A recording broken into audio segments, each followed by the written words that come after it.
Good evening, my dear YouTube viewers. Today also we will continue the schedule technique information. Editing of schedules. The field workers and interviewers fill up the schedules and also make a check on the validity of answers, whether they properly written or not. After this, the schedules are submitted to the researchers for editing. The editing involves in the following phases. Number 1. After receiving the schedules, the editor checks their quantity to ensure that all the schedules are in. That is, how many schedules they have taken, all the schedules are brought it to the department or not. They want to check it. Quantity, number. The schedules submitted by each field worker are kept in separate files, and on each file are noted the total number of respondents unavailable, etc. This is nothing but how many schedules are filled, how many are unfilled. Generally, these statistics are given by the field worker himself. If on checking, some discrepancies, that is differences, are noticed in the above mentioned statistics, these are noted down on the file. B. Checking entries.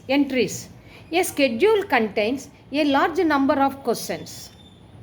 The field worker has to enter replies for each of these after making the interview. After checking the number of schedules, the next editorial task is to check the number of actual entries in a schedule and the number of those which are filled up and also the number of unfilled entries. There are some questions which are not replied and the entry is left blank, that is the empty. If checking reveals that entries have not been properly filled up in certain schedules, these should be written to the worker for necessary action.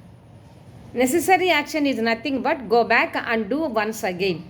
If some entries are unwillingly left blank, even though the schedule is filled by the worker, but some respondents, some may not interested to give the information. That is, if some entries are unwillingly left blank, these can be got filled up. The editor has to ensure that all the entries of the schedule are properly filled or not. Illegible schedule. If due to bad hand or writing in pencil or writing in abbreviations or such things, a schedule entries cannot be read. The labor is wasted. Labor means unnecessarily going to the respondent and asking the questions. If the written part is not legible, unable to understand, it is the wasted. These have to be got refilled by the different worker if the original worker's hand is very poor. Sometimes the first one may not filled properly because of his disinterest or not able to write in a proper order, then they will replace the worker. Otherwise, he can ask to use the ink only and write in full. Then coding. For the purpose of classification, the received data is properly coded. Firstly, the replies are broken up into various classes and each class is given a set of code number. Sometimes the workers are told to the code numbers and they themselves fill up the appropriate codes in these empty spaces which is allotted for that question.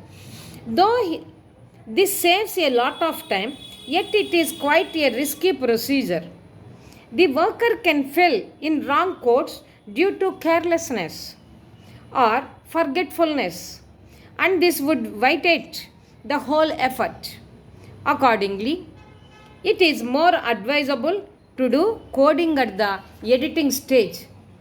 Then finally, the last stage in the research is classification, description of data by means of statistical methods. Once again we will go through. Editing of schedule. The field worker and interviewers fill up the schedules and also make a check on the validity of the answers. Whether the answers are value based or rightly answered or not, they want to check it. After this, the schedules are submitted to the researcher for editing. The editing involves in the following phases. There are three types of people who are involved. One is the questions who are asking, that is the worker, research worker. Second one is respondent, who is going to respond or answer to the questions, that is the respondent.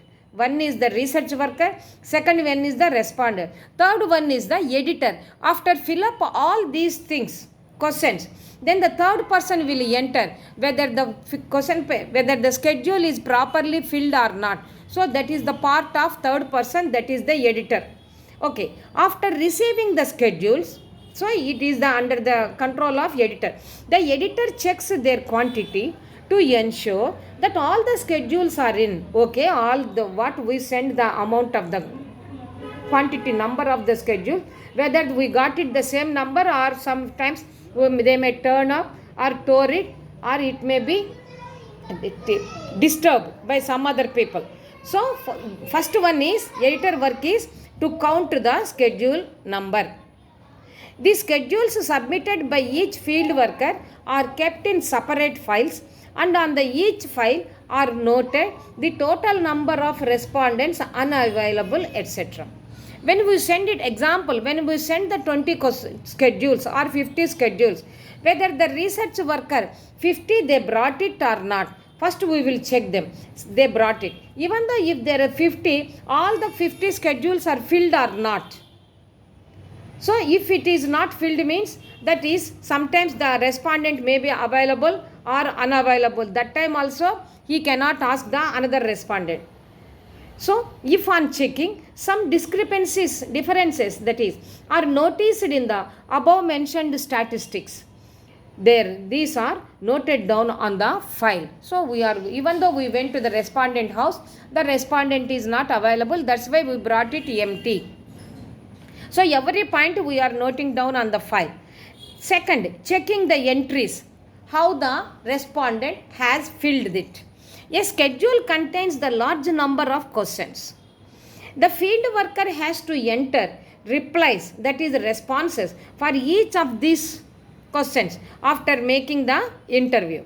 After checking the number of schedules, the next editorial task is to check the number of actual entries in a schedule and the number of those which are filled up, and also number of unfilled entries, that is total filled schedule or partially filled schedule or not filled schedule. Like this they will categorize it. Who? The editorial part, the third person.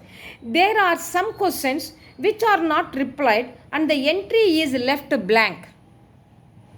So the research editor will found why they kept some questions will be empty. If checking reveals that entries have not been properly filled up in certain schedules, these should be returned to the worker for necessary action. In case that editor found only in the particular 4 pages consists the one schedule, some questions are not filled which are very important, then again the editor will send them, research worker, you go and do the work once again. If some entries are unwillingly left blank, even though some questions are very sensitive private life, the respondent may not answer to them. At that time what the researcher will do, he will keep it left as it is or the blank. These can be got filled up. So the editor won't accept. Again he wants to send them to the field work. The editor has to ensure that all entries of the schedule are properly filled up. Third, ineligible schedule. If due to bad handwriting with pencil or writing in the form of abbreviations or such type of things, a schedule entries cannot be read, the labor is wasted. Sometimes we are giving the clues for the respondent. Instead of writing the sentences or the words, we are giving the symbols. If they understand the symbols properly, no problem. In case if they are illiterate, unable to understand, sometimes illiterates also unable to understand. So at that time, unnecessarily the time is waste. Physical labor and mental labor is waste. These have to be got refilled by the different worker in the original worker's hand is very poor. Sometimes if the first research worker didn't get the responses properly from the respondent, then the same schedule will be sent by the another person, another research worker to get the information. Otherwise, he can ask to use the ink only and write in full. Sometimes the people use the pencil also. Why? Because sometimes the respondent may say yes, again they will change their mood, they will change. That's why the research workers will carry the pencils. Sometimes it may be not legible, unable to read it. That's why better to always write with the ink. Next, coding. For the purpose of classification, the received data is properly coded. After getting the data, the statistician, the editor will give for each question one code number. Firstly, all replies are broken up into various classes and each class is given a set of code number. So whose job it is? Is it the job of editor or the statistician? Sometimes the workers are told the code numbers and they themselves fill up the appropriate codes in these empty spaces. So first the field worker, the research worker should inform to the respondent about the codes.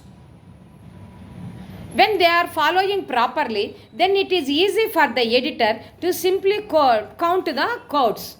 If the worker is not explained properly, they will be misuse it. Though it saves a lot of time. Instead of writing the words, if they will understand the code meaning, if they keep the code, then it saves a lot of time. Yet it is quite a risky procedure. But the respondent should be able to understand the meaning of that code, or else it is a waste. The worker can fill in wrong codes due to carelessness or forgetfulness, and this would violate the whole effort.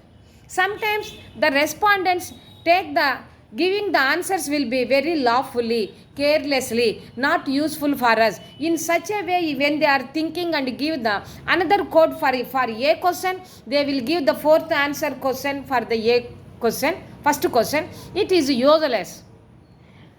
So entire effort will be useless. Accordingly, it is more advisable to do coding at the editing stage. So the editor role is keep the codes in a proper order. It will be done by maximum the statisticians.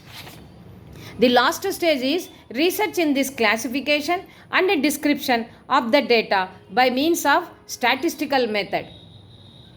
Now the conclusion of the research become available. So by this today's lecture is completed. This is Bindu taking leave from the YouTube platform.